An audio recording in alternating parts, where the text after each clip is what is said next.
ఒకటి వచ్చేసేసి ఆది కాండం అవుట్లైన్ చూద్దాం. ఆది కాండము మనం నోహ జలప్రలయం దాకా వచ్చి అక్కడ అంత అసంపూర్ణంగానే మనం ముగించాము, కానీ జలప్రలయం దాకా మనం కంప్లీట్ చేసుకున్నాం. తర్వాత ఉన్నటువంటి దాన్ని కొద్దిగా వైండప్ చేసుకున్నాం. అవసరాన్ని బట్టి మీ ఆసక్తిని బట్టి అక్కడ ఉన్నటువంటి కీలకమైనటువంటి ఘట్టాలను మళ్ళీ ఒకసారి పునరావృతం చేసుకున్నాం కావాల్సినప్పుడు. మీ ఆసక్తిని బట్టి ఉంటుంది అది. రెండవది ఏంటంటే ఒక వ్యాలిడ్ క్వశ్చన్. బైబిల్ అనేటువంటిది మనం నెరవేరిపోయింది అని అంటున్నాం కాబట్టి బైబిల్ అనేటువంటిది సంపూర్ణమైనటువంటి గ్రంథం అని చెప్తున్నాము. మరి నెరవేరింది అని అన్నప్పుడు అది మనకి ఎలా రెలవెంట్గా ఉంది ఈరోజు, అంటే ఇది ఏ విధంగా మన తరానికి లేదా మన కాలానికి వర్తిస్తుంది, మనం ఎలా అన్వయించుకోవచ్చు అనేటువంటి దాన్ని ఒకటి చూద్దాం. తర్వాత మూడవది ఇంకో ముఖ్యమైనటువంటి సంగతిని చూద్దాం. అది కూడా ముఖ్యమైనది ఏంటంటే మన హెల్త్కి సంబంధించింది. అది ఇప్పుడున్నటువంటి రోజుల్లో మీకు బాగా ఉపకరిస్తుంది అని నేను భావిస్తూ ఉన్నాను. ఇది మెడికల్కి సంబంధించింది అన్నమాట. అంటే ఆరోగ్యాన్ని మీ పెంపొందించుకోవడం కోసం మనం చేయాల్సినటువంటి పని ఇది. నేను అది గత కొద్ది నెలలుగా నేను ప్రాక్టీస్ చేస్తున్నాను. అది చాలా ఉపయోగకరంగా ఉంది. సో అది కూడా నేను మీకు చెప్తాను. ఏదైనప్పటికీ కూడా ఈ మూడు విషయాలని ముందు ఏదొచ్చినా వెనక ఏదొచ్చినా కానీ ముందు ఆ మూడింటిని మనం చర్చించుకునేటువంటి ప్రయత్నం చేద్దాం. అయితే జనరల్గా ఒక క్వశ్చన్ వేసుకుందాం. బైబిల్ అనేటువంటిది మనం వ్యాఖ్యాన నియమాలు అని చెప్పేటువంటి పాయింట్స్లో కూడా మీరు చాలా జాగ్రత్తగా గమనిస్తే బైబిల్ అనేటువంటిది ప్రాచీన గ్రంథం అనేటువంటి విషయాన్ని గుర్తించాలి అనేటువంటిది మనం మొట్టమొదటిగా ఉద్ఘాటించేటువంటి సంగతి కదా. బైబిల్ అనేటువంటిది ప్రాచీన గ్రంథం. ఎంత ప్రాచీన గ్రంథం ఇది ఏమండి? ఎంత ప్రాచీన గ్రంథం అది అంటే ఇప్పుడు ఈరోజు డేట్ ఎంత? డేట్ 14వ తారీఖు వచ్చింది. ఎన్నో నెల? 13. 13వ తారీఖు ఎన్నో నెల? 9 2025. అంటే 2025 సంవత్సరాలు పూర్తి చేసుకుంది. ఏది? క్రొత్త నిబంధన రాయబడి పూర్తి చేసుకుంది. మరి 2000 సంవత్సరాల పైబడినటువంటి పుస్తకం మనకి ఏ విధంగా వర్తిస్తుంది, ఏ విధంగా వ్యాలిడేట్ చేస్తుంది? అది చూసే తర్వాత ఆది కాండంలోనికి మనం వెళ్ళేటువంటి ప్రయత్నం చేద్దాం. కాబట్టి మన ప్రశ్న ఏంటంటే what about the Bible relevancy, అంటే బైబిల్ అనేటువంటిది మనం ఏ విధంగా వర్తింపజేసుకోవడానికి వెసులుబాటు కలిగి ఉంది, లేదా ఎలా మనం అన్వయించుకోవాలి, అన్వయించుకునేటువంటి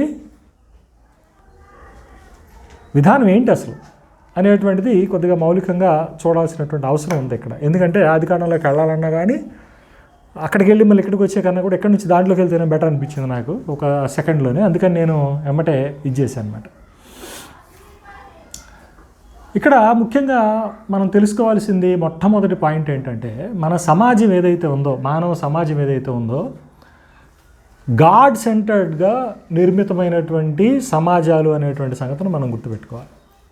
ఇది మనం మర్చిపోకూడదు. ఏంటండి? మన సమాజం ఏదైతే ఉందో ఈ సమాజ నిర్మాణం ఎలా జరిగింది? గాడ్ సెంటర్డ్, దేవుని ప్రమేయంతో కాదు, గాడ్ సెంటర్డ్, దైవ కేంద్రీకృతమైనటువంటి లేదా దైవ కేంద్రాన నిర్మితమైనటువంటి సమాజాలు మనవి. మన ఉదాహరణకి బైబిల్నే కనుక మనం చూస్తే మీరు కానాను ప్రయాణమై వెళ్ళిన తర్వాత, కానాను చేరిన తర్వాత మీరేం చూస్తారు అంటే ఆ వాగ్దాన దేశములో కేంద్రములో దేవుని యొక్క మందిరము, దేవుని యొక్క నివాసం అనేటువంటిది ఉంది. తర్వాత తక్కిన గోత్రికులందరూ కూడా ఏం చేశారు? చుట్టూ తమ యొక్క కొలువుని ఏర్పాటు చేసుకున్నారు, నివాసాలని ఏర్పాటు చేసుకున్నారు. ఇప్పుడు వీళ్ళకి సెంటర్లో ఎవరున్నారు? దేవుడు ఉన్నాడు. దేవుడి సెంటర్గా వీళ్ళు ఏమవుతున్నారు? నిర్మితం అవుతున్నారు, డెవలప్ అవుతున్నారు. సో ఇది మనం రఫ్గా చెప్పినటువంటి మాట. మీరు ఏ సమాజం అయినా చూసుకోండి, మీరు ఐగుప్తీయులను చూసుకుంటారా, ఇజ్రాయెల్ని చూసుకుంటారా, భారతదేశంలో ఉన్నటువంటి హిందువులను చూసుకుంటారా, లేకపోతే నేపాల్ చూసుకుంటారా, ఆఫ్రికా చూసుకుంటారా, మీరు ఏదైనా చూసుకోండి. ఏ సమాజం చూసుకున్నా కానీ ప్రతి సమాజం కూడా ఏ కేంద్రంగా నిర్మితమైంది? దైవ కేంద్రంగా నిర్మితమైంది. ప్రతి సమాజానికి, ప్రతి నాగరికతకు కూడా ఒక దేవుడు అనేటువంటి వాడు ఉన్నాడు. సో ఫస్ట్ మీరు ఈ క్వశ్చన్ని హ్యాండిల్ చేసేటప్పుడు, ఇట్లాంటి ప్రశ్నని మీరు హ్యాండిల్ చేసేటప్పుడు మీకు ప్రధానంగా గుర్తు రావాల్సినటువంటి మాట ఏంటి? మన సొసైటీ, సమాజం ఏదైతే ఉందో, సమాజం అనేటువంటిది దైవ కేంద్రంగా నిర్మితమైనటువంటి సమాజం. రెండో విషయం ఏంటంటే, శాస్త్రీయంగా మానవుల్లో ఒక టెండెన్సీ అంటారు. టెండెన్సీ అంటే ఏంటంటే ఒక రకమైనటువంటి అనుకూల వైఖరి మానవ మేధస్సులో ఉంది. ఏంటది? సూపర్స్టిషియస్ గాడ్ ఫీరింగ్ అనేటువంటిది ఉంది. అంటే ఒక మానవాతీతమైనటువంటి శక్తిని చవి చూసి దాన్ని గుర్తించి ఒక రకమైనటువంటి ఇన్స్టిట్యూషన్ అనేటువంటిది మానవ మేధస్సులోనే, మానవ మనస్తత్వంలోనే ఉండింది ఒకటి. మీరు దీన్ని ఎక్స్ప్లెయిన్ చేయలేము. ఇప్పుడు మీరు సైంటిఫికల్గా చూసుకున్నా మీరు దీన్ని ఎక్స్ప్లెయిన్ చేయలేరు.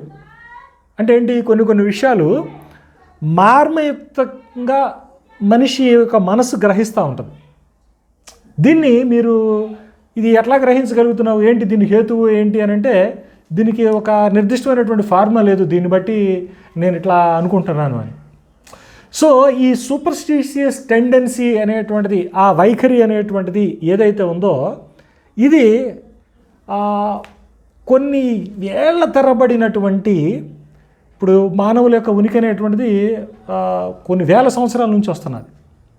ఈ కొన్ని వేల సంవత్సరాల నుంచి రావడం మూలాన దేవుని పట్ల భయభక్తులు కానీ, ఈ సూపర్స్టిషియస్ మైండ్ అంటే ఏంటి?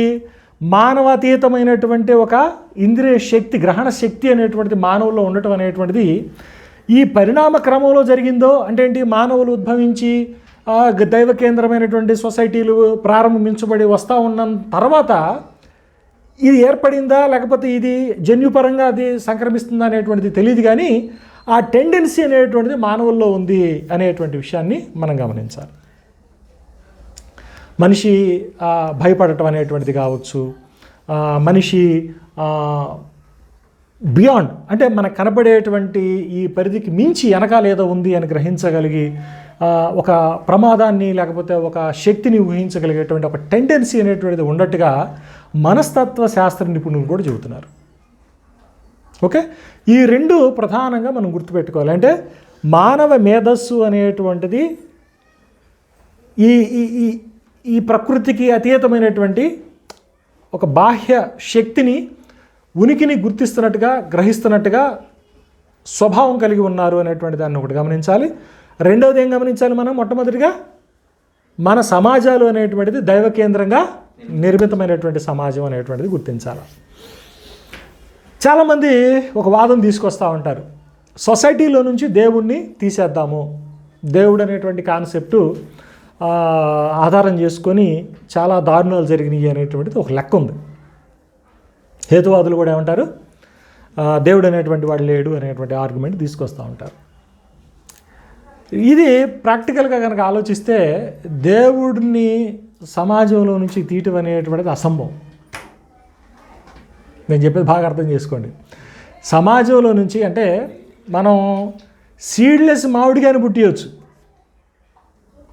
సీడ్లెస్ బొప్పాయిని పుట్టియచ్చు, సీడ్లెస్ టమాటాని పుట్టించవచ్చు, సీడ్లెస్ యాపిల్ని పుట్టించవచ్చు. కానీ గాడ్లెస్ సొసైటీని బిల్డ్ చేయడం అనేది కష్టం. ఎందుకు అంటే మొదటి రెండు కారణాలు మళ్ళీ ఏడేచ్గా ముందుకు రావాల్సింది. అంటే కొన్ని వేల సంవత్సరాల నుంచి కంపల్సరిగా దైవ కేంద్రంగా మన దాకా ఇక్కడ ఈరోజు మనం వచ్చి దేవుడి గురించి మాట్లాడుకుంటున్నామంటే ఈ దేవుడు అనేటువంటి వాడు నా పుట్టుకతో వచ్చి కనపడి ప్రభుదాస్ నేనున్నానని చెప్పి నన్ను నా దగ్గర అటెండెన్స్ చేయించుకున్నటువంటి దాఖలా కాదు.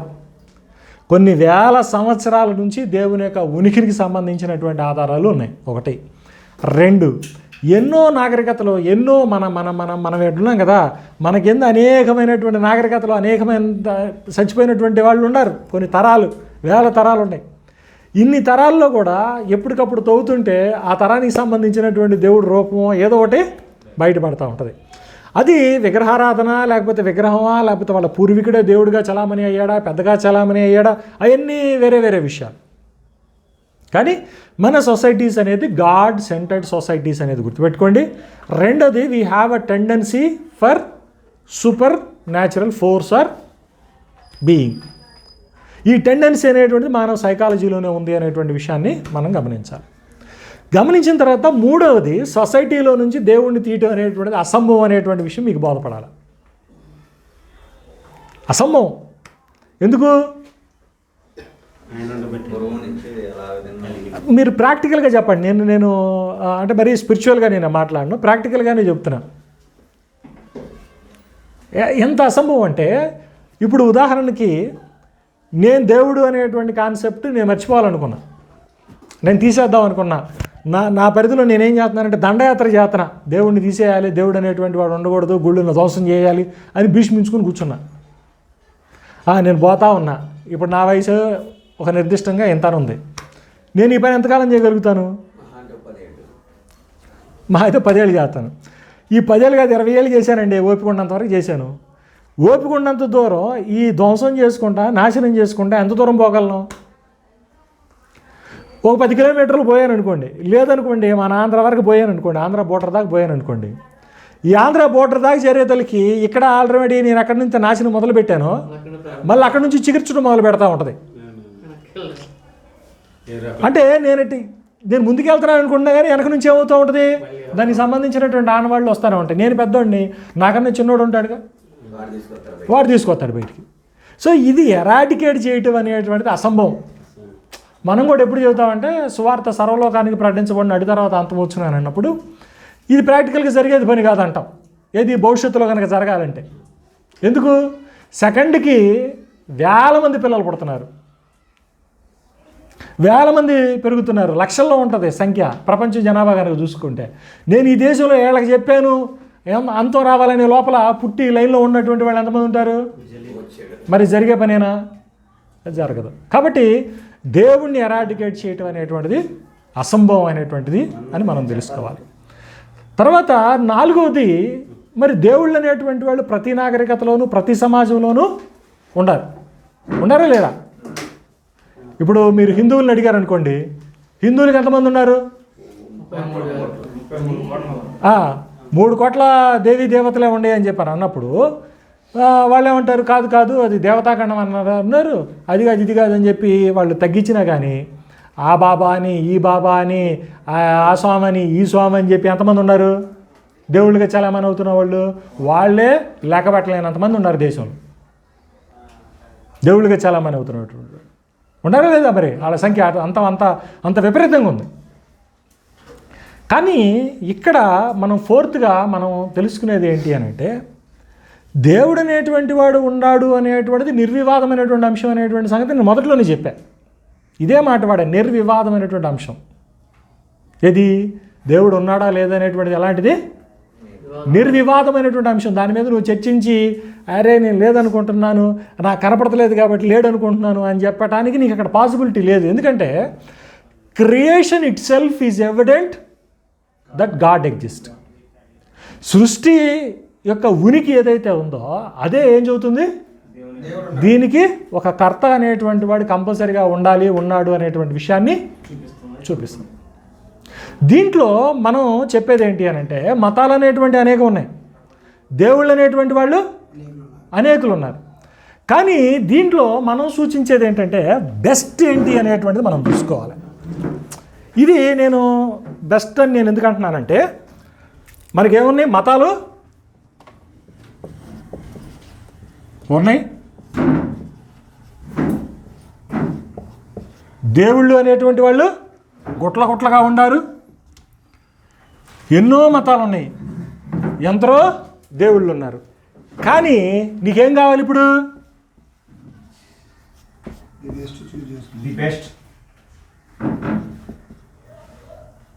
ఏం కావాలి మనకి? బెస్ట్ కావాలి. మరి అంతే కదండి.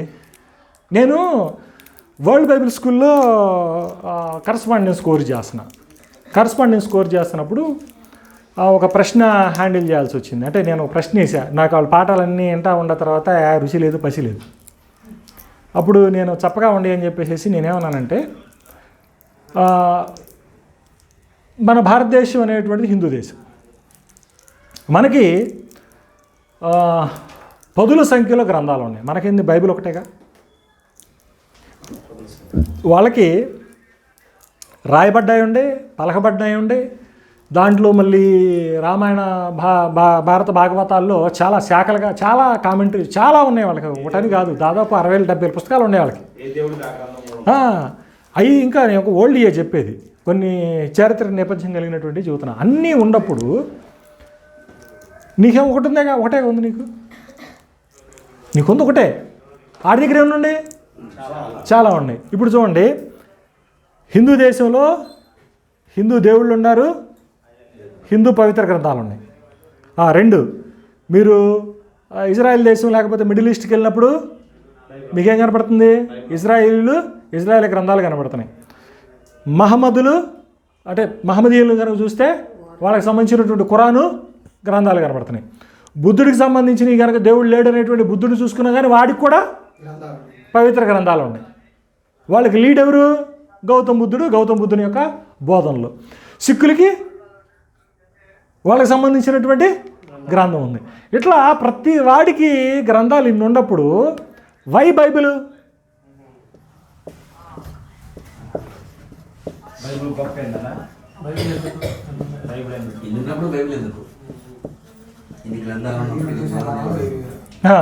Why Bible?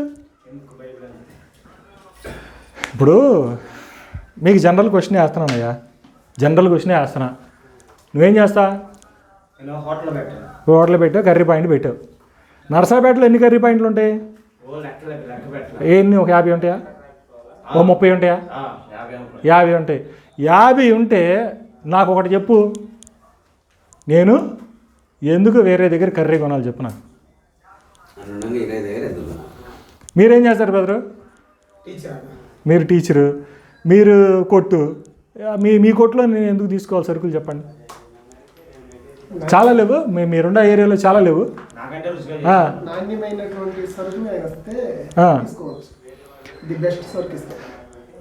అట్ట కదా. ఇప్పుడు నేను ఆయన దగ్గరికి ఎందుకు తీసుకోవాలనేది నాకు హేతు చెప్పమని అడుగుతున్నా, ఆయన్నే అడుగుతున్నా.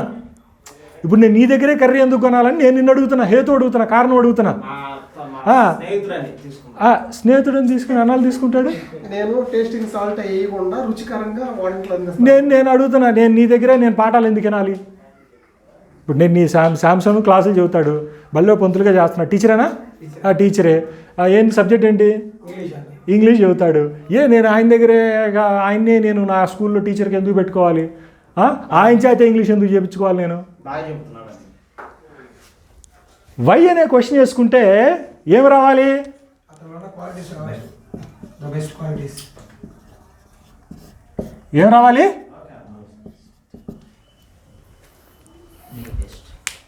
ఏం రావాలి? వై అనే క్వశ్చన్ రేజ్ అయినప్పుడు జాగ్రత్తగా చూడండి. ఏంటిది? వై అంటే ఏంటి? ఎందుకు అనే క్వశ్చన్ వచ్చినప్పుడు సమాధానం ఏం రావాలి? బెస్ట్ కాదు, ది బెస్ట్. అంతే. ఇప్పుడు అక్కడ 4-5 పెన్నులు ఉన్నాయి అనుకోండి, ఏ పెన్ అంటాం అంటే 4 ఒకటి తీసుకో అని. ది పెన్ అన్నాం అనుకో, అది ఒకటే ఉంటుంది, చుట్టుపక్కలే ఉండదు. అంతేనా? సో అట్లాగా నీకు వై బైబిల్ అనేటువంటి క్వశ్చన్ వచ్చినప్పుడు ఏముండాలా? ఏం రావాలా? ది బెస్ట్ అనేది రావాలా. బెస్ట్ అనేది వచ్చినప్పుడు మాత్రమే నువ్వు దాన్ని పట్టుకోవడానికి ఆస్కారం ఉంటుంది. నేను ఇప్పుడు నిజాంపట్నం వెళ్ళాను, రవి జ్యూస్ షాప్ పెట్టుకున్నాడు, జ్యూస్ షాపులు 4-5 ఉన్నాయి అక్కడ. నేను ఎందుకు రవి దగ్గరే తీసుకోవాలి?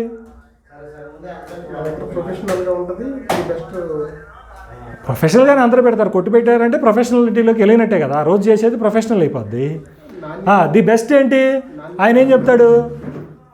ఫ్రూట్స్ నేను మంచిగా తీసుకొస్తాను, తాజా పళ్ళు తీసుకొస్తాను నేను, ఒకటి. రెండోది, వాళ్ళు కలిపే మోతాదులోను నేను కలిపే మోతాదులోను చాలా వైవిధ్యం ఉంటుంది.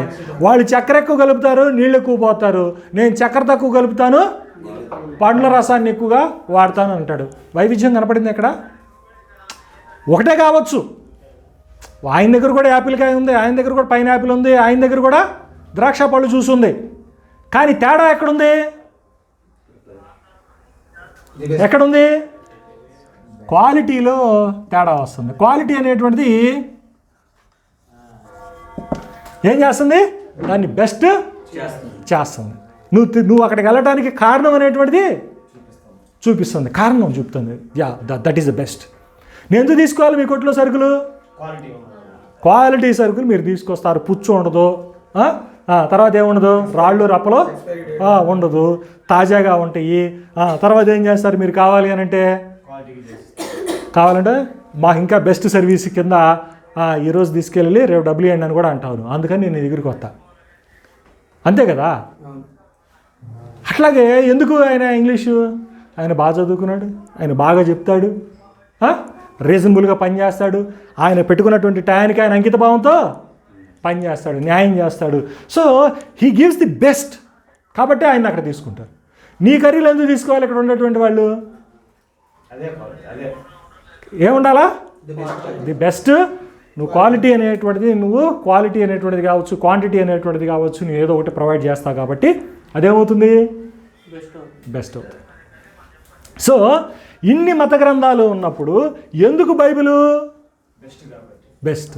మరి ఎట్లా చదువుతా బెస్ట్? నువ్వు బెస్ట్ అన్నావు, అభిమానం మీద అనొచ్చుగా. మా తాత మావులాడు అనుకున్నా ఏంది? మా తాత గురించి నీకేం తెలుసు? బడా నేను మా తాత గురించి నువ్వు మీ తాత గురించి చెప్పుకున్నట్టే ఉంటుంది. ఏముంటుంది? మ్యాటర్ ఏముందాడా? మరేంటి? మరి ఎట్లా చెప్తారు? ఏంటి బెస్ట్? ఏంటి చారిత్రక ఆధారాలు నీకేం చెప్తాయి?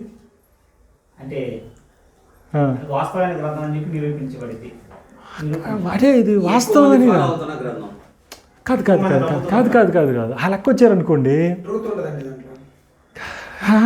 ఇందాక కర్రీ పాయింట్లు కూడా 50 చెప్పుకున్నాం. 50 దగ్గర ట్రూత్ ఏదో ఒక మూల ఉంటుంది. మీకు అర్థమవుతుందో లేదో లాజిక్? ప్రాక్టికల్గా ఆలోచించండి. ఇప్పుడు 50 కర్రీ పాయింట్లు ఉండే, వాళ్ళు ఉప్పు వేస్తారు, వాళ్ళు కారం వేస్తారు, వాళ్ళు నూనె వాడతారు, వాళ్ళు చిక్కుడుకాయ వాడతారు, వాళ్ళు ముక్కలుగా కోస్తారు, వాళ్ళు తాలింపేస్తారు, వాళ్ళు గిన్నెల్లో పెడతారు. ఎక్కడో తేడా ఉంటుంది. నేను చెప్పింది అర్థం చేసుకోండి. మీరు ఇంకా లోపలికి వెళ్ళాలా? మీరు బయటికి ఆగిపోతున్నారు. మీరు బయట ఆగిపోయేమంటున్నారు? దాంట్లో ట్రూత్ 10 దగ్గర ఉంటుంది. జైల్లో ట్రూత్ ఉండదు. ఇప్పుడు ఒక నరహంతకుడు ఉన్నాడు, వాడి దగ్గర ట్రూత్ ఉండదు అంటారా? ఏదో ఒక ట్రూత్ ఉంటుంది. అది కాదు పాయింట్ అక్కడ. మనం ఏమంటున్నాము? బెస్ట్ అనేటువంటిది ఎలా అంటే ఓవరాల్ బెస్ట్, మొత్తం మీద. ఏది ఇది బెస్ట్ అండి? ఏది? ఏదో ఒకటి. ఇప్పుడు చాలా మతాలు ఉండేగా, ఏదో ఒకటి పప్పు బాగుండిద్ది అండి అన్నట్టు. కానీ నాకు అట్ట పప్పు ఒకటే బాగుంటేట ఏముండాలి? అది కదా బెస్ట్ అంటే. ది బెస్ట్ అంటున్నాం కదా.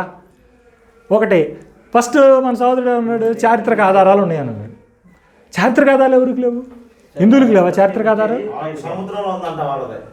చూడు చూడు రేపు దసరా సెలవులకి వెళ్దాం అనుకుంటున్నాడు ఫ్యామిలీతో. ఏముంది?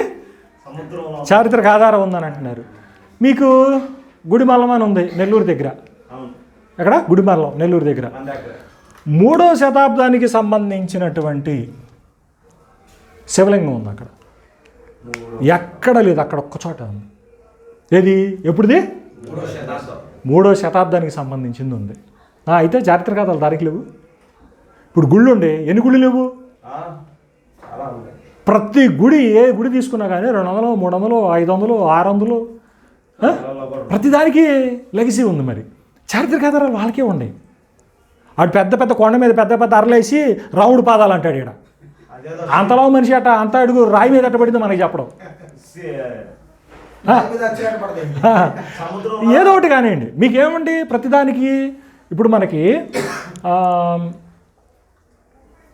మనకి స్క్రోల్స్ ఉన్నాయి, చుట్టలు ఉన్నాయి కదా, మత గ్రంథాలకి చుట్టలు ఉన్నాయి, తాళపత్రాలు అంటావు ఇట్లా ఆ టైప్లో. హిందువులకి ఉన్నాయి. ఎప్పుడు క్రీస్తు పూర్వమై ఉన్నాయి, క్రీస్తు పూర్వమై ఉన్నాయి, మనకి ఉన్నాయి. సో చారిత్రక ఎవిడెన్స్ అది ఇట్ సెల్ఫ్ అనేటువంటిది నాటే క్రైటీరియా. అంటే ఇంత పెద్ద దాంట్లో అదేమవుతుంది, ఒకటే చిన్నది అవుతుంది. తర్వాత ఇంకోటి ఏమన్నారు మీరు, చారిత్రక ట్రూత్ మనం ఏమనుకున్నాం, ట్రూత్ కూడా సేమ్ అట్లాగే అన్నిటితో పోల్చుకున్నప్పుడు ప్రతి వాడి దగ్గర ఏదో ఒకటి ఉంటుంది, ఉండకుండా ఉండదు. ఇప్పుడు నాకు ఎక్కువ తెలుసు కాబట్టి నా దగ్గర ఎంత ట్రూత్ ఉంది, మీ దగ్గర తెలిసి మీ దగ్గర ఉండకుండా ఉంటుందా? నేను 6 అడుగులు ఉన్నాను కాబట్టి నా దగ్గర ఎక్కువ ట్రూత్ ఉండి మీరు తక్కువ ఉంటుందా? ఈ క్రైటీరియా కాదు ఇవి. కాబట్టి మనకేంటి, ఓవరాల్గా ఏం కావాలి, బైబిల్ ఎందుకు అని అన్నప్పుడు ఏం కావాలి, ది ఓవరాల్ బెస్ట్ కావాలి. చారిత్రక ఆధారాలే కాదు, సత్యమే కాదు, అన్నీ సమపాళల్లో. మనకి ఉగాది పచ్చడి ఉంటుంది చూసారా, ఉగాది పచ్చడిలో ఏమంటారు, పులుపు, తీపి, వగరు, చేదు అన్నీ సమపాళల్లో ఉండాలి, ఆ రుచి తగలాలి అని అంటారు. ఆ టైపులో ఏంటంటే మనకి షడ్రుచోపేతమైనటువంటిదిగా అన్ని రకాలుగా కూడా మిగిలిన వాటితో పోలిస్తే ఉన్నతమైనటువంటి విలువలు ప్రమాణాలు కలిగినటువంటిది గ్రంథం అది. అంటే నేను క్లుప్తంగా చెబుతున్న మాట, నేను దాన్ని ఎట్లా అనేది ఇప్పుడు ఎక్స్ప్లెయిన్ చేస్తా. ఏంటండి, అన్నిటి యొక్క సమగ్ర ఔన్నత్యం కలిగినటువంటి గ్రంథం ఏది అది. నేను అడిగినప్పుడు ఆమె చెప్పలేకపోయింది. నేను అడిగా, ఎందుకు నేను బైబిల్నే చదవాలి, ఎందుకు బైబిల్నే ఫాలో అవ్వాలని అడిగా. నా బైబిల్ ట్యూటర్ ఉంటారు కదా, నాకు పాఠాలు పంపిస్తుంది, చదువుతాను, రాస్తాను, పంపించేస్తాను. ఆమె ఏం చేస్తుంది, మొదటి పాఠం కంప్లీట్ చేసావు షబ్బాష్ అంటది, రెండో పాఠం పుస్తకం పంపించింది షబ్బాష్ అంటది.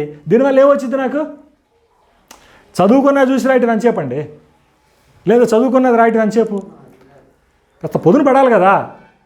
సో నాకు మదిలోకి వచ్చినటువంటి క్వశ్చన్ ఏంటంటే, ఇన్ని మతాలు ఉన్నప్పుడు, ప్రతి మతానికి దాని యొక్క గ్రంథం ఉన్నప్పుడు, ప్రామాణికమైనటువంటి దైవ గ్రంథం ఉన్నప్పుడు, నేను బైబిల్నే ఎందుకు చదవాలి? అన్నీ ఉన్నాయి కదా, ఎందుకు చదవాలి? అదే క్వశ్చన్ని మీకు అర్థం కావడం కోసం నేను వేరే కోట్లోనే ఎందుకు కర్రీ తీసుకోవాలి, నేను అబ్రాం గారి చేతే ఎందుకు ఇల్లు కట్టించుకోవాలి, నేను కిషోర్ కోట్లోనే ఎందుకు కొనాలి, నేను ఎందుకు రవి దగ్గర చూసి దాగాలి? నాకు ఒక కారణం చెప్పండి. నువ్వు కారణం చెప్పలేకపోతే నీ దగ్గర సరుకు లేదనే అర్థం. నువ్వు సాదాసీదా లెక్కే. కానీ ఇక్కడ ఓవరాల్ అవుట్పుట్ ఏంటి, ది బెస్ట్. ఎట్లా చెప్తాం బెస్ట్ అని? ఒక్కటే సత్యం ఉంది, ఒకటి చారిత్రక ఆధారాలు ఉన్నాయి, ఇంకొకటి దానికి వేరే ఆధారం. ఇవి కాదు, ఏముండాలా, సమగ్రంగా ఉండాలి. మరి ఏంటది, ఎట్లా చెప్పొచ్చు?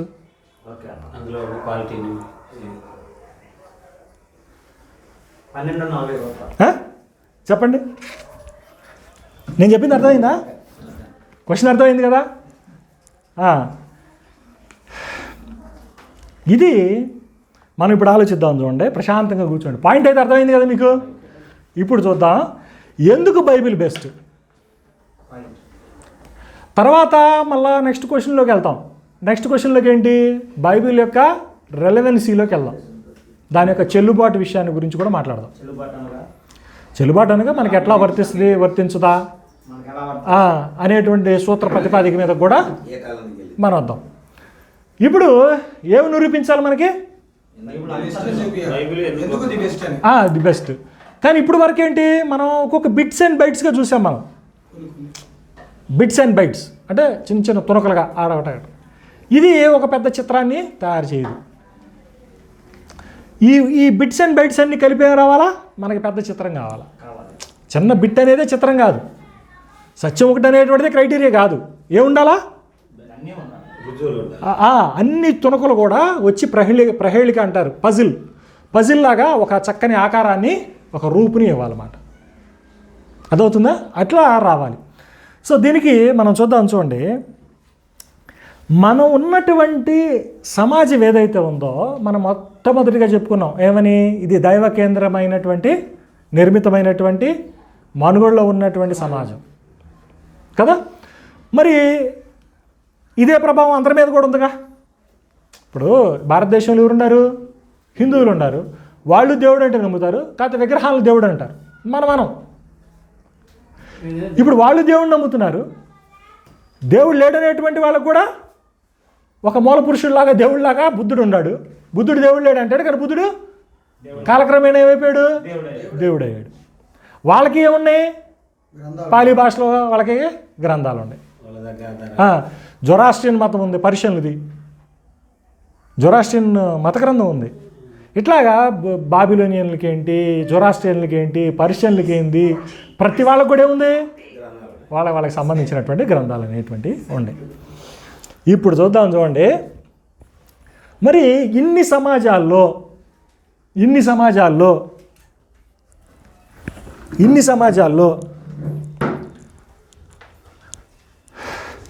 ఏది గొప్పది అనేది ఎట్ట తెలిసిద్ది? మనకి ఎన్నో సమాజాలు ఉన్నాయిగా. సొసైటీ అంటే సమాజాలు ఉన్నాయిగా, సమాజం ఉంది కదా. భారతదేశంలో ఉండే హిందూ సమాజాలు ఉండే, బౌద్ధ సమాజాలు ఉండే, దేవుడు ఉండాడు అనేటువంటి వాళ్ళ సమాజం ఉంది, దేవుడు లేడనేటువంటి వాళ్ళ సమాజం ఉంది, దేవుడు ఉండాడు అనుకునేటువంటి దాంట్లో రకరకాలైనటువంటి అభిప్రాయాలు సమాజాలు అన్నీ చాలా రకాలు ఉన్నాయి కదా. అంటే దేవుడు ఉండాడు అనుకునేటువంటి వాళ్ళలోనే ఎన్నో ఉన్నాయి. ఉంటే ఇప్పుడు వాటిల్లో నుంచి మనకేం రావాలి?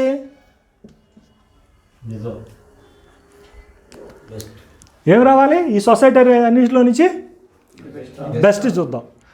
ఇప్పుడు చెప్పండి, దాన్ని బట్టి నాకు ఏమర్థమైంది? ఇప్పుడు నేను ఎక్కడైనా హోటల్కి వెళ్ళానండి, నేను హోటల్కి వెళ్ళాను అనుకోండి, 2-3 విషయాలు నిక్కచ్చిగా చూసుకుంటాను. నేను ఏమేమి చూస్తాను చెప్పండి నిక్కచ్చిగా అంటే? ఫస్ట్ జనాలు పోతున్నారా లేదో చూసుకుంటా. ఫ్లోటింగ్ ఉందనుకోండి ఏమవుతుంది? స్టాక్ ఉండదు. రెండోది వేడిగా ఉందా లేదో చూసుకుంటా. వేడిగా ఉందనుకోండి, నాకు హెల్త్ పాయింట్ ఆఫ్ వ్యూలో నాకు ఏమవుతుంది? బెనిఫిట్. అంటే అన్నం ఆరిపోతే ఏమైందంటే, ఆరిపోయే కొందిని దాంట్లో బ్యాక్టీరియా డెవలప్ అవుతూ ఉంటుంది. నువ్వు దొడ్డి బయట నుంచి తిన్నా, రైలు పట్టాల దగ్గర తిన్నా, నువ్వు వేడిగా తిని ఏం కాదు, బ్యాక్టీరియా డెవలప్ కాదు. నువ్వు వేడి తగ్గిపోయే కొందిని ఏమవుతూ ఉంటుంది? బ్యాక్టీరియా అనేటువంటిది పెరుగుతూ ఉంటుంది, నీకు అది ప్రమాదకరంగా మారుతూ ఉంటుంది. సో నేను ఫస్ట్ ఏం చూసుకుంటాను? ఫ్లోటింగ్ చూసుకుంటా. జనాలు కిక్కిరిసిపోతున్నారా లేదో చూసుకుంటా. కిక్కిరిసిపోతున్నారంటే ఆడ బండి ఆపి తినడానికి పోతా. తినేటప్పుడు నేనేం అడుగుతాను? కంపల్సరీగా నాకు వేడిగా ఉందా లేదా అని అడుగుతాను. అట్లా నేను నా బెస్ట్ నేను పిక్ చేసుకుంటాను. అట్లాగే ఈ సొసైటీస్లో అన్ని ప్రమాణాలకి తలగుతున్నాయి. ఏంటి? దేవుడు ఉన్నారని అంటున్నారు, అందరికీ వాళ్ళ మత గ్రంథాలు, పవిత్ర గ్రంథాలు ఉన్నాయి. అయితే వీటిల్లో ది బెస్ట్ అనేటువంటి దాన్ని మనం ఎలా పిక్ చేస్తాము అని అంటే, వీళ్ళల్లో ఉన్నటువంటి డెవలప్మెంట్ చూస్తాం.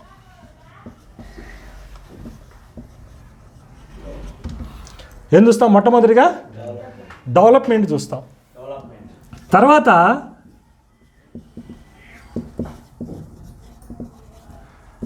కంట్రిబ్యూషన్ చూస్తాం.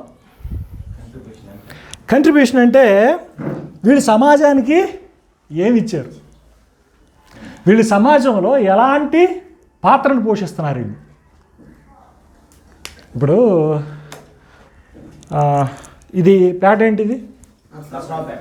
ఇది మన లొకాలిటీ క్రిస్టియన్ పాలెం. క్రిస్టియన్ పాలెంలో పెద్ద మనిషి ఎవరు?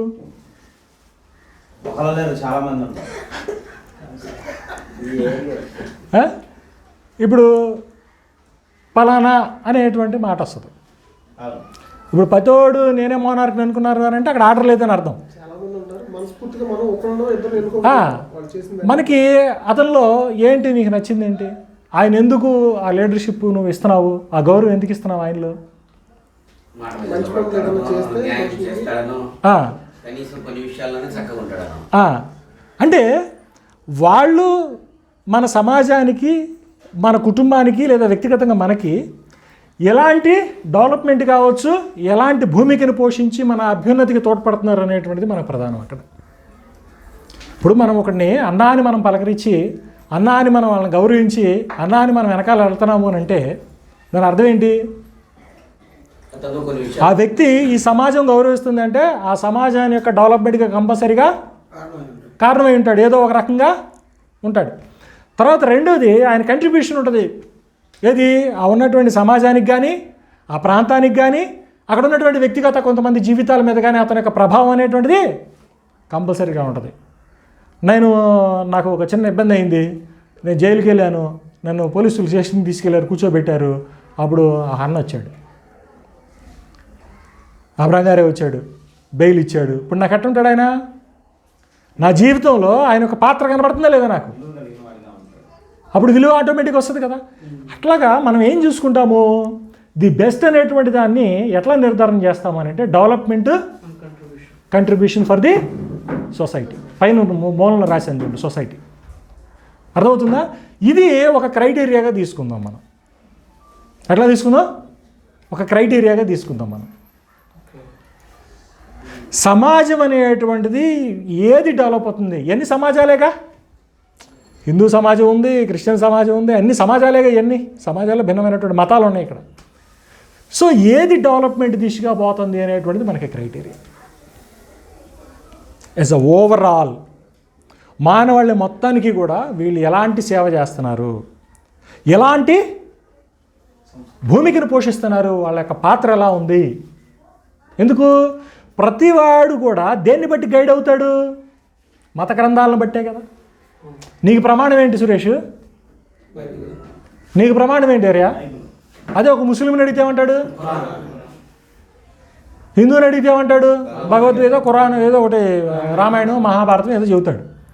అంతే కదా. సో ప్రతి వాళ్ళకి ప్రమాణం ఏంటి? గ్రంథం. అంతేనా? కరెక్టే కదా. సో ఇప్పుడు ఇందరికీ ఇన్ని గ్రంథాలు ఉండి ఇందరూ ఎంతమంది ఉన్నారు, ఇప్పుడు బెస్ట్ ఎక్కడ ఉంది అనేది మనం బయటకు తీసుకో. అర్థమైందా? నేను చెప్పింది అర్థమైందా? ఇదిగో ఇప్పుడు మనకి ఇదిగో ఎన్ని సమాజాలు అనుకుందామండి. ఇదిగో ఇది హిందూ, ఇది క్రిస్టియను, ఇది జూడాయిజము, తర్వాత ఇది జొరాస్ట్రిజము, ఇది సిక్కు, ఇంకేముండే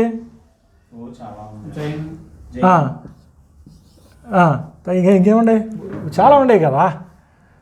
ఇప్పుడు ఎన్ని సమాజాలు, ఎన్ని.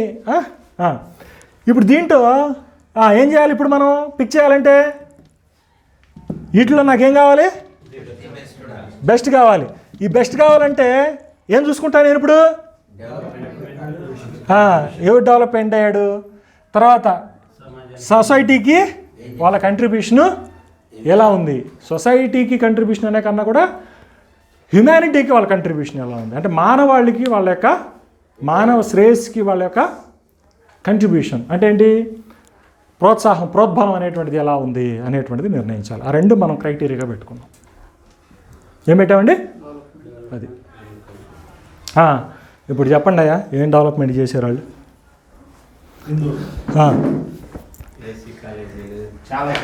ఏసీ కాలేజీ మంది కదండి, క్రిస్టియన్ కాలేజీ కదా. ఇప్పుడు అర్థమైందా? ఒక మూలకు వచ్చాము మనం కొలిక్కి.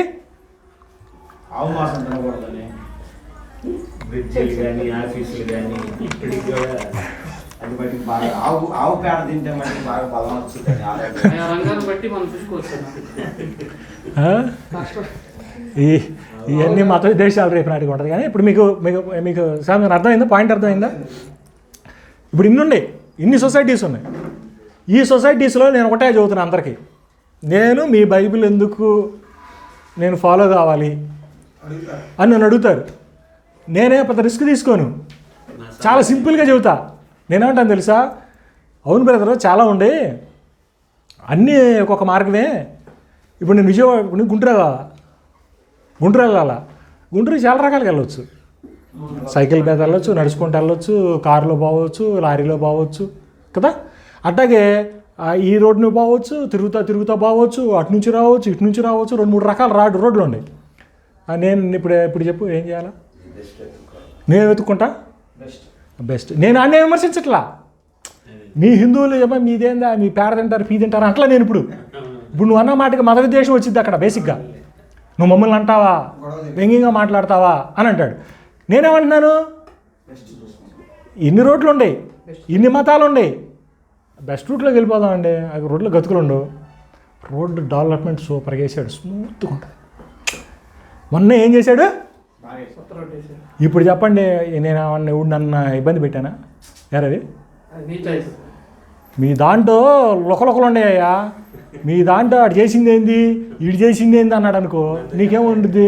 ఇప్పుడు ఒక క్రిస్టియన్, ఇప్పుడు నువ్వు క్రిస్టియన్వి, ఏందయ్యా ఏంది లోతుకుతులు చేసింది ఏంది, తామారు చేసింది ఏంది, యోధా చేసింది ఏంది అన్నాడు అనుకో, నీకు ఒక్కసారికి ఏమవుతుంది అక్కడ? నువ్వేమవుతుంది? నీ మైండ్ దేంట్లోకి వెళ్ళిపోద్ది? డిఫెన్స్లోకి వెళ్ళిపోద్ది.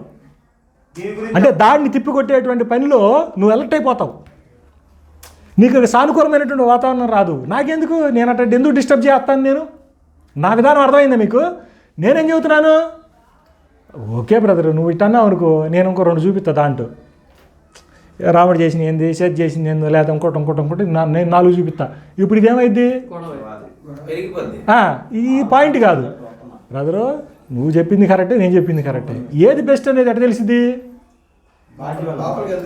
డెవలప్మెంట్, కాంట్రిబ్యూషన్, అట్లాంటి ప్రతిపాదిక మీద మనం నిర్ణయం తీసుకోవాలి. కాబట్టి వీటిల్లో మానవ శ్రేయస్సుకి, మానవ అభ్యున్నతికి, సమాజానికి ఏది ఎక్కువ సేవ చేసింది అనేటువంటి దాన్ని బట్టి బయటికి తీద్దాం. నేను తప్పని నీ దాంట్లో, నీకు నేపథ్యం ఉంది, హిస్టారిసిటీ ఉంది, చారిత్రక నేపథ్యం ఉంది, నాకు ఉంది. కానీ ఏం కావాలి నాకు ఇక్కడ? ఇప్పుడు మా తాత నేతులు తాగాడు, ఇప్పుడు మూతులు నాకలేనుగా నేను. నాకేం కావాలి ఇప్పుడు? ప్రాక్టికల్గా ఏం కావాలా? డెవలప్మెంట్ కావాలా? డెవలప్మెంట్ కావాలి. ఇప్పుడు నేను ఇక్కడ ఉన్నాను అంటే కారణం ఏంటి? నా పాస్ట్ కదా. ఇప్పుడు నా పాస్ట్, నా గతం ఏదైతే ఉందో ఆ గతం అనేది నేను ఇక్కడ ఈరోజు కూర్చోబెట్టింది. రాత్రి కలెక్టర్ గాడుగా, రాత్రి 2 డాక్టర్ అవుతాడా? ఎప్పటి నుంచి మొదలు పెట్టాలాడు డాక్టర్ అవ్వాలంటే?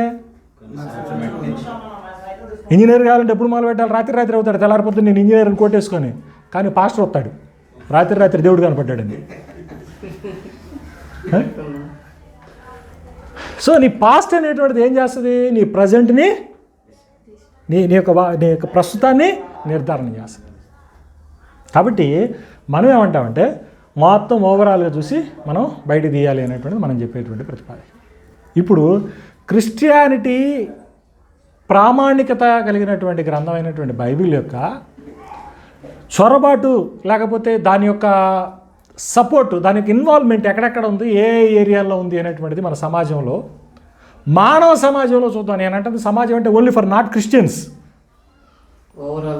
ఓవరాల్గా హ్యూమానిటీ, మానవాళికి అది ఎలాగా దోహదపడింది, అభ్యున్నతికి ఎలా పాటుపడుతుంది అనేటువంటి విషయాన్ని మనం చూద్దాం. ఫస్ట్ పాయింట్ చూద్దాం. చూడండి, ఫస్ట్ పాయింట్ రాసుకోండి. పాలిటిక్స్ కానీ చట్టం కానీ, పాలిటిక్స్ అండ్ లా. పాలిటిక్స్ అంటే ఏంటి? రాజకీయం, రాజనీతి, అర్థమవుతుందా? రాజకీయ విలువలు. తర్వాత ఏంటి? లా, చట్టం.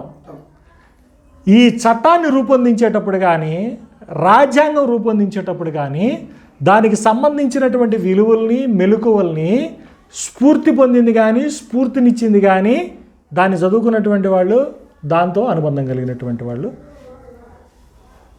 పాయింట్ నెంబర్ 1 ఏంటండి?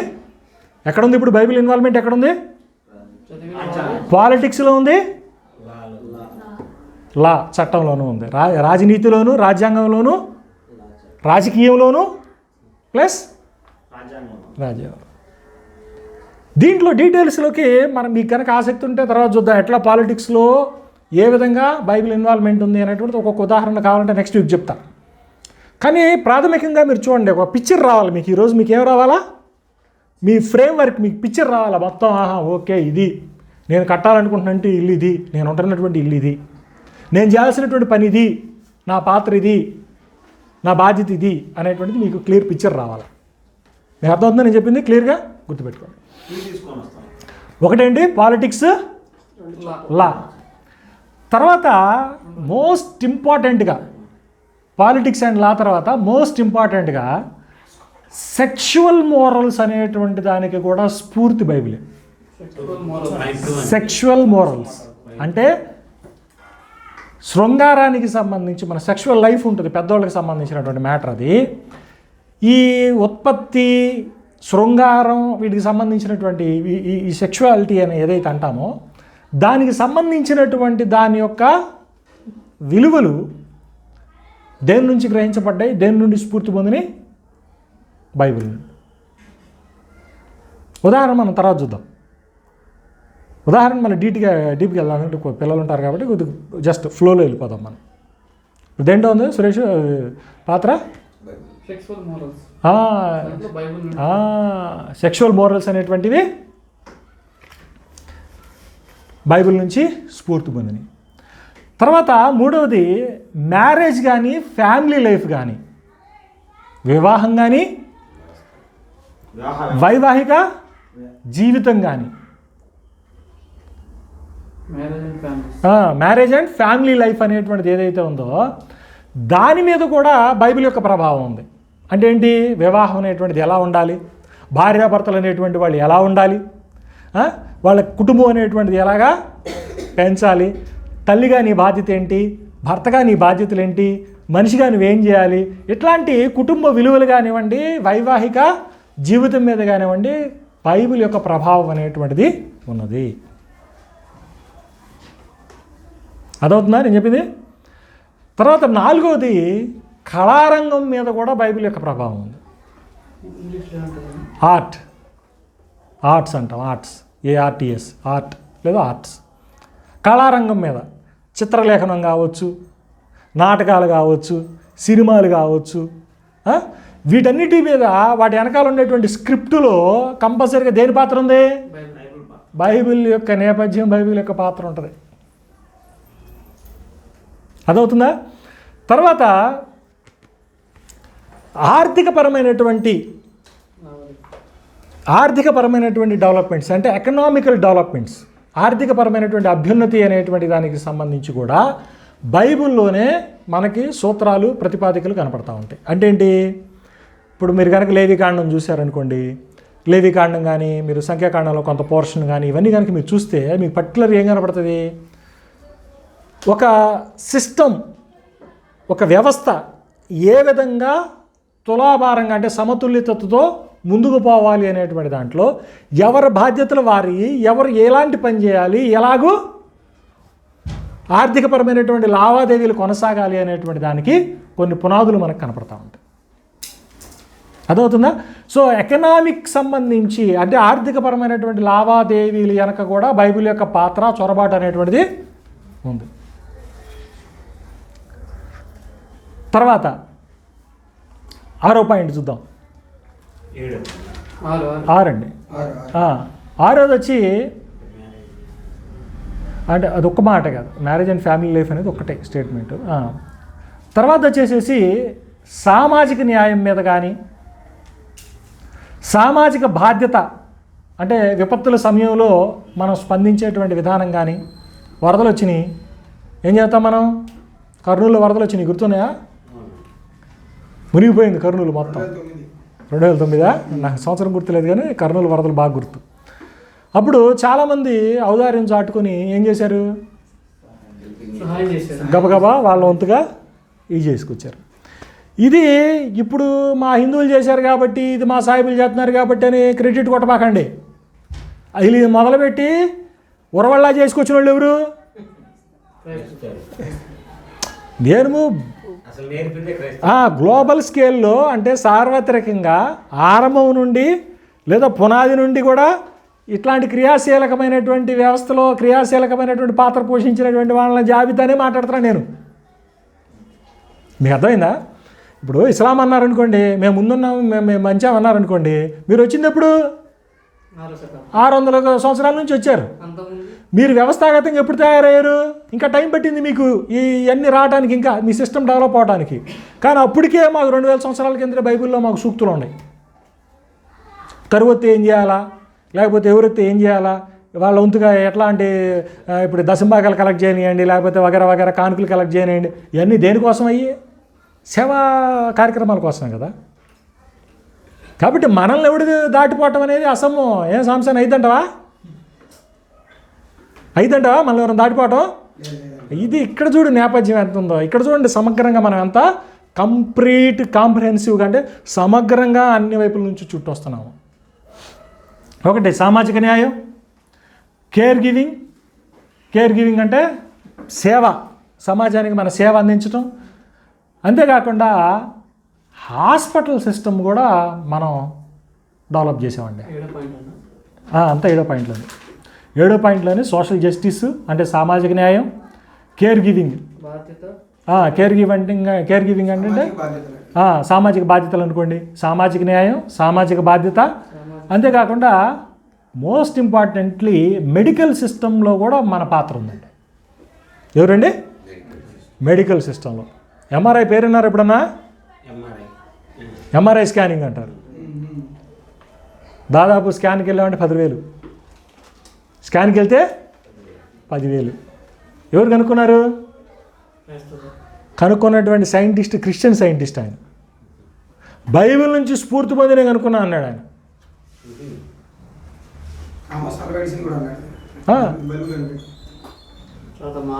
అదే అండి, మనం వీటిని ఒక్కొక్క ఉదాహరణ నెక్స్ట్ వీక్ చూద్దాం కావాలంటే, ఒక సీక్వెల్లో ఉంటుంది. ఓకే, సామాజిక బాధ్యత, సామాజిక న్యాయం, ఆరోగ్య సంక్షేమం అనేటువంటి దాన్ని కూడా ఎక్స్టెండ్ చేసిన వాళ్ళు ఎవరు? మన ఆంధ్రాలో కానీ లేకపోతే మన కోస్తాలో కానీ మొట్టమొదటి హాస్పిటల్ కట్టించింది కానీ మొట్టమొదటి సర్వీస్ కానీ ఎక్స్టెండ్ చేసింది ఎవరు? గుంటూరు జిల్లాలో ఏసీ కాలేజీ కాదు, గుంటూరులో లూథరన్ మిషనరీస్ ఎంటర్ అయినప్పుడు ఒక్క హాస్పిటల్ కూడా లేదు.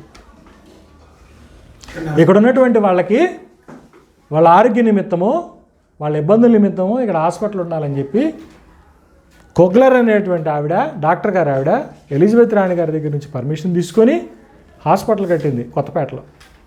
కొగ్లర్ హాస్పిటల్ అంటారు దాన్ని. చూడండి వెళ్ళి. ఇప్పుడంతా కూడా కబంధ హస్తాల కింద పడిపోయి అన్యాక్రాంతం అయిపోయి నాశనం అయిపోతున్నాయి కానీ ఆస్తులు. అంటే నేను చెప్పి చాలా ఓల్డ్ అది.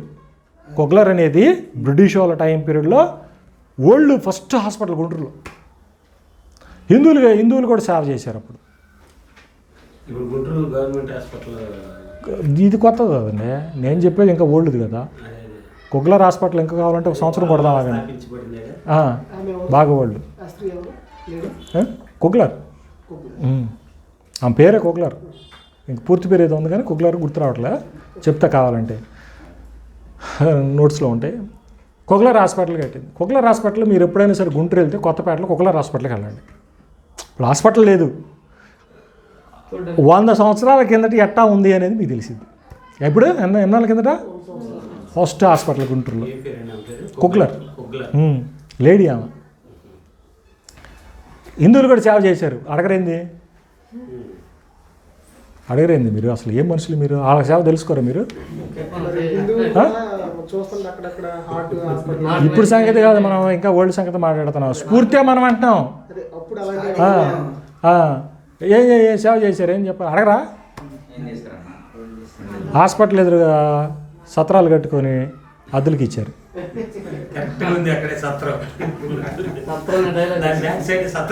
వాళ్ళు సేవ చేశారు. ఎట్ట సేవ చేశారు? ఎదురు సత్రం కట్టి వచ్చి హాస్పిటల్ చూపించుకోవడానికి వస్తారు చూడు, మా దగ్గర డబ్బులు తీసుకున్నాను. అది వాళ్ళు చేసింది సార్. రూమ్ రెండి సేవ చేశారండి.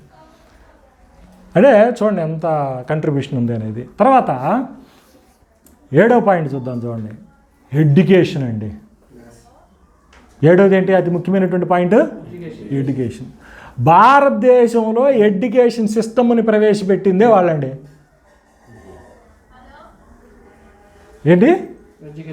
Education system. హిందువులు ఏం చేయాల? హిందువులకి ఏమన్నాయి అంటే గురుకులాలను ఉన్నాయి. దాంట్లో ఈ బ్రాహ్మణులందరూ కలిసి ఏం చేసుకునేవాళ్ళు? మిగిలిన వాళ్ళని ఎట్టా దొబ్బు తినాలి ఎట్టా ఏపుకు తినాలని చెప్పి ట్రైనింగ్ పొందేవాళ్ళు. అంతే. వీళ్ళంటారు నలంద విశ్వవిద్యాలయం మాది, తర్వాత ఇంకోటి ఉంది అని ఇది చెబుతారు. ఇవన్నీ కూడా బౌద్ధులకు సంబంధించినవి కానీ హిందువులకు సంబంధించినవి కాదు. నలంద విశ్వవిద్యాలయం ఎవరిది?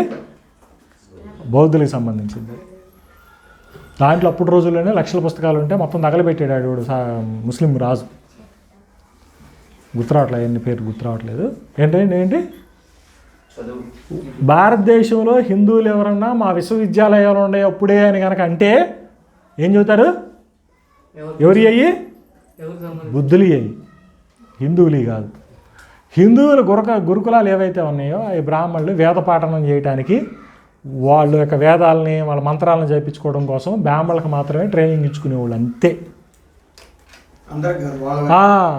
అసలు ఎడ్యుకేషన్ సిస్టమ్ని డెవలప్మెంట్ ఓరియంటెడ్గా సొసైటీకి అడ్వాన్స్మెంట్కి కంట్రిబ్యూట్ చేసే విధంగా ఇనిషియేషన్ తీసుకుంది అయితే మాత్రం ఎవరో మిషనరీస్.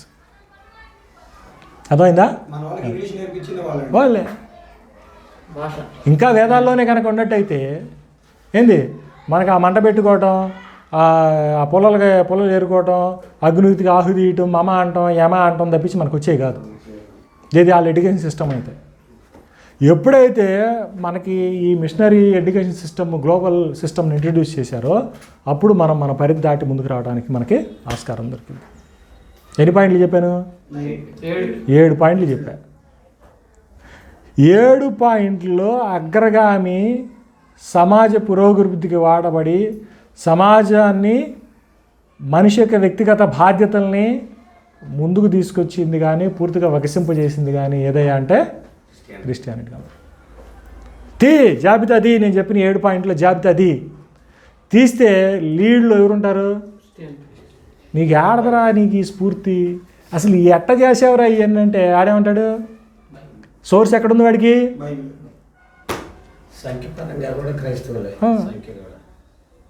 సోర్స్ ఎక్కడుంది నీకు? ఇప్పుడు చెప్పు నీకేం కావాలని అడుగుతా నేను. నేను అదే వెళ్ళాలి, బెస్ట్ కావాలి కదా నీకు, బెస్ట్ తీసుకోపో అంటా నేను, అంతే. ఆలోచించడానికి కూడా థాట్ ఇచ్చి వదిలిపెట్టి ఏమన్నా నేను బెస్టే తీసుకోపో అని అంటున్నా. తీసుకుంటే నాకు అన్ని విషయాల్లో బెస్ట్గా ఓవరాల్ మొత్తం మీద అన్ని విషయాల్లో కూడా బెస్ట్ దేనికి సంబంధించి పైన రాశాను చూడండి. సొసైటీ సమాజం యొక్క అభ్యున్నతికి, డెవలప్మెంట్కి, పర్సనల్ కంట్రిబ్యూషన్కి పరంగా కూడా ఆలోచించుకున్నా కూడా బాగా ఎవరు చేశారు? క్రిస్టియన్స్ చేశారు. So this is where we trump. ఇక్కడ మన విజయం. మనం నిర్ద్వందంగా నేను క్రిస్టియన్ని అని చెప్పుకోవచ్చు. సమాజ బాధ్యత అది అల్టిమేట్గా ఇక్కడ ఇంకొక మాట ఉంది. మీరు ఈ మాట దగ్గర మంచి మాట దగ్గర తీసుకొచ్చారు నన్ను. ఏమన్నారు ఇప్పుడు? అల్టిమేట్గా సోషల్ రెస్పాన్సిబిలిటీ. అసలు మనిషి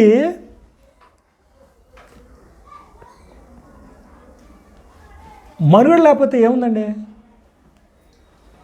మీకు అర్థమవుతుందా? ఆదికాండంలో 1వ అధ్యాయం 26 నుంచి 28 వచనాలు చూస్తే ఏమన్నాడు? తన పోలిక తన స్వరూపం నరుని చేశాడు, మీరు ఫలించి విస్తరించి అభివృద్ధి పొంది భూమిని నిండించాలి. సో వీళ్ళేమవ్వాలా? బీ ఫ్రూట్ఫుల్ అండ్ మల్టిప్లై అనేటువంటిది దేవుని యొక్క అజెండా. ఈ దేవుని యొక్క అజెండాని క్యారీ అవుట్ చేస్తున్నటువంటి పర్పస్ ఓరియంటెడ్ బుక్ అజెండా ఎవరి దగ్గర ఉంది? క్రిస్టియన్స్ దగ్గర ఉందండి. మీరు భారతదేశం చాలా పెద్దది కదా, మన భారతీయుల పాపులేషన్ కూడా చాలా ఎక్కువ కదా. మీరందరూ ఏం చేస్తారంటే భారతీయులందరికీ ఒక పోలు పెట్టండి. మనోళ్ళు కనుక్కున్నటువంటి ఆవిష్కరణలన్నీ ఒక సైడ్ రాయమనండి. ఇంకో సైడు ఇస్లామిక్ పీపుల్ కానీ క్రిస్టియన్ పీపుల్ కానీ వాళ్ళే ఆవిష్కరణలు ఏంది అనేది రాయమనండి. ఏమవుతాయి? ఏది బెస్టో తెలిసిపోద్ది. మనోళ్ళు ఏం కనుక్కున్నారా మన భారతీయులు? సున్నా కనుక్కున్నారా మనోళ్ళు అంటారు. ఏం కనుక్కున్నారంట? ఇక సున్నానే. తర్వాత ఏందిరా అంటే సున్నానే. తర్వాత కూడా ఏముంది? సున్నానే ఉంది, ఏం లేదు వాళ్ళకి. కానీ నువ్వు వాడే ఫోన్లు తీసుకో, నువ్వు వాడే ల్యాప్టాప్లు తీసుకో, నువ్వు వాడే పుస్తకాలు తీసుకో, నువ్వు వాడే ప్రింటింగ్ తీసుకో, నువ్వు వాడే బోర్డులు తీసుకో, నువ్వు వాడే బ్యాగులు తెచ్చుకో, నువ్వు తాగే సోడా తీసుకో, నువ్వు తెచ్చుకున్న టేబుల్ చేసుకో, ఎన్ని ఎక్కడి నుంచి వచ్చిన టెక్నాలజీ అంతా అంటే డెవలప్మెంట్తో పాటు ఇండివిజువల్ కంట్రిబ్యూషన్ ద్వారా రెస్పాన్సిబుల్గా సొసైటీలో బిహేవ్ చేసి దానికి ఆజ్యం పోస్తున్నటువంటి వ్యవస్థ విధానం ప్రామాణిక గ్రంథం సమాజం ఏమైనా ఉంది అని అంటే that is a Christian society. ఇది హేతుబద్ధంగా నేను చెప్పే సమాధానం. ఏమైనా చెప్పండి ఇప్పుడు తప్పులు ఉంటుంది అంటారు. నెక్స్ట్ వీక్ కొన్ని ఎలా స్ఫూర్తి పొందాయి అనేటువంటిది కూడా చూద్దాం. ఇప్పుడు ఉదాహరణకి మన టైంలోనే మెడికల్ దాంట్లో మనకు 108 అని పెట్టారు.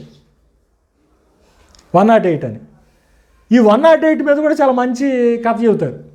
ఎట్టొచ్చింది రాజశేఖర రెడ్డికి 108 అనే ఆయన టైంలోనే కదా 108 పెట్టింది. ఎట్ట పెట్టాడంట 108? 10వ అధ్యాయం 8వ వచనంలో ఉందంట. అంటే ఏంటి? ది గాడ్ వాళ్ళు దాంట్లో నుండి స్ఫూర్తి పొంది వాళ్ళు ఇండివిజువల్గా ఏం చేస్తున్నారు? సొసైటీకి సమాజానికి కంట్రిబ్యూట్ చేస్తున్నారు. ఇది ఈ చైతన్యం మనలో కలిగి ఉండాలి. మనకున్నటువంటి నేపథ్యం ఇది. కాబట్టి ఈ మార్గంలో వెళ్ళేటప్పుడు కళ్ళు మూసుకుని వెళ్ళిపోవచ్చు. అంతే. నేను పడతానేమో, ఏమైనా అయిద్దామో, ఇదేంది అదేంది అనేటువంటి సందేహం వలదు. నిర్బంధంగా ఈ ఫోర్స్ వెళ్ళిపోవచ్చు. ఈ ఫోర్స్ డెవలప్మెంట్ ఫోర్స్ అంతా ముందు అగ్రగాములుగాను ముందంజలోను దేవుని యొక్క అజెండాను నెరవేర్చేటువంటి ఫోర్స్ ఇది, సమాజం ఇది. ఓకే, క్లియర్ కదా? ఓకే. ఇప్పుడు హేతువాదం ఎప్పుడు పరిచయం అయింది? హేతువాదం ఫస్ట్ నుంచి కూడా ఉంది. మరి అప్పుడు ఇప్పుడు ఇదే వ్యవస్థ ఏదైతే చూస్తున్నామో దీన్ని ఇప్పుడు హేతువాదంలో నుంచి ఇప్పుడు మామూలుగా బెస్ట్ అంటున్నాం. హేతువాదంతో దీనికి మనం ఇప్పుడు ఒకసారి దీనికి ట్రయల్ చేయండి. హేతువాదికులు ఏమన్నా వాళ్ళు సమాజానికి ఏమైనా తీసుకొచ్చారా? హేతువాదుల మూమెంట్ అనేది పర్టికులర్గా దాన్ని ఎట్లా చెప్పాలి అంటే గ్లోబల్ స్కేల్లో ఒక విధంగా చెప్పాలి. కానీ మన ఇండియన్ కల్చర్లో చూసుకుంటే ఒక కోణంలో చెప్పాల్సి వస్తుంది. ఇప్పుడు మన భారతదేశం ఉంది, మన హిందూ సమాజం కదా. మన హిందూ సమాజంలో ఈ బ్రాహ్మణికల్ ట్రెడిషన్ మీద పోరాడినటువంటి వాళ్ళు ఉన్నారు. వేదిక్ ట్రెడిషన్ మీద అంటే వేద సంస్కృతి మీద పోరాడినటువంటి వాళ్ళు ఉన్నారు. చార్వాకులు అనేటువంటి వాళ్ళు ఈ సిస్టమ్ని వాళ్ళు ఒప్పుకోలేరు. అండ్ అది టెక్నికల్గా పిలుచుకోవటం అంతే. హేతువాదం అన్నా నాస్తికవాదం అన్నా ఇవన్నీ గులుబులు మాటలు అంతే, ఏం తేడా ఉంది. తర్వాత మళ్ళీ దీన్నే కౌంటర్ అటాక్గా అంటే ఏంటి, వేదిక్ ట్రెడిషన్ మీద కౌంటర్ అటాక్గా బుద్ధుడు వచ్చాడు, జైనుడు వచ్చాడు ఆయనకన్నా ముందు. అర్థమవుతుందా? ఇట్లాగా ఈ కౌంటర్ ఇంట్యూటివ్గా వచ్చినాయి. ఏది ఈ హేతువాదాలు లేకపోతే నాస్తికవాదాలు అనేటువంటి వీళ్ళు చేసే దాష్టికాలను బట్టి ఏదైనా.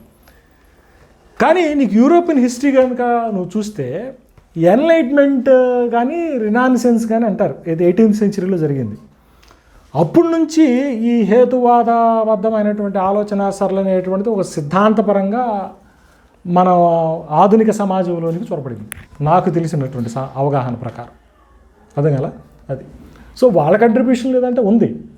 విచిత్రం ఏంటి తెలుసా, ఈ హేతువాదులు ఎంత బాగా చదువుకోవడానికి, హేతువాదులు ఎంత ముందుకు పోవడానికి వాళ్ళ అమ్మ బాబు వాళ్ళందరూ పాస్టర్లు అయి ఉంటారు. అంటే ఇప్పుడు ప్రశ్న ఏంటంటే, ఇప్పుడు విశ్వాసాలన్నింటిలో లేకపోతే దేవుళ్ళు అనుకునే వాళ్ళన్నింటిలో బెస్ట్ ఏంటన్నప్పుడు ఈ అన్నింటినీ సమాజానికి ఎలా ఉపయోగపడుతుందని మనం ఎంచుకుని వచ్చినప్పుడు బైబిల్ దగ్గరికి వచ్చాం. అవును. ఇప్పుడు వీళ్ళతో వచ్చిన సమస్య తెగింది. నాస్తికులతోనూ అసలు వాళ్ళతో సమస్య రాదు. నాకు వాళ్ళే మనకేంటంటే మనకి మోర్ ఫ్రెండ్లీగా కనపడతారు నాకు. అంటే మన బ్రెయిన్ మనోవికాసానికి వాళ్ళు నాకు చాలా హెల్ప్ఫుల్గా కనపడతారు. ఎందుకంటే కొన్ని వాళ్ళు వేసేటువంటి ప్రాక్టికల్ క్వశ్చన్స్ ఏం చేస్తాయి అంటే మనలో ఉన్నటువంటి ద్వారాలను నిప్పుతాయి. దాని ద్వారా మనం బైబిల్లో ఉన్నటువంటి సత్యాలను చూడటానికి ఒక భిన్నమైనటువంటి కోణం అనేటువంటిది ఆవిష్కృతం అవుతూ ఉంటుంది మనకి.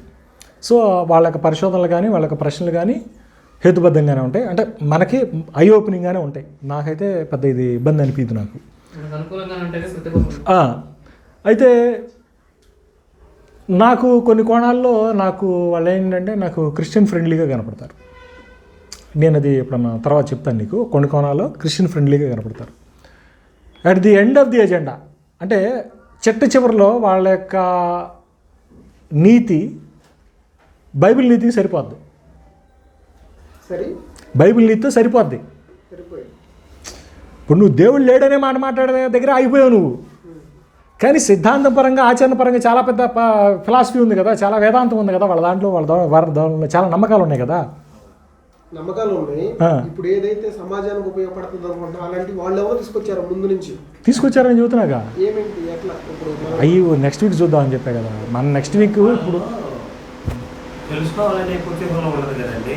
ఈ మతాన్ని ఎలా విమర్శించాలని దృష్టితో కదా వాళ్ళు ఉండేది. అప్పుడు వాళ్ళు మనం అంటే వాళ్ళని మనం రాంగ్ ప్రొజెక్షన్ చేస్తున్నామండి. బేసిక్గా వాళ్ళని రాంగ్ ప్రొజెక్షన్ చేస్తున్నాం. కానీ